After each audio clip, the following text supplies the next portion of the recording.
In other news, the Plant Propagation Unit of the Department of Agriculture is experimenting with producing the Canadian red apple in St. Kitts.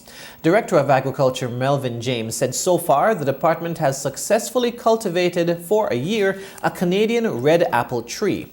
Mr. James made this announcement during his presentation at the Department of Agriculture's annual review and planning meeting at the St. Kitts Marit Resort recently under the theme Creating Partnership and Linkages for Sustainable Agriculture. Director James had high hopes that the fruit acclimatization experiment will bear fruit. He said, quote, "We're now in the process of collecting the Canadian apple, and yes, it will grow.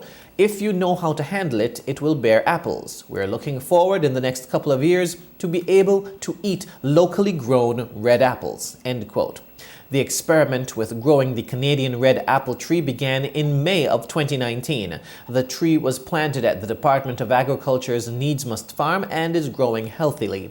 It's expected to bear fruit in 5 years.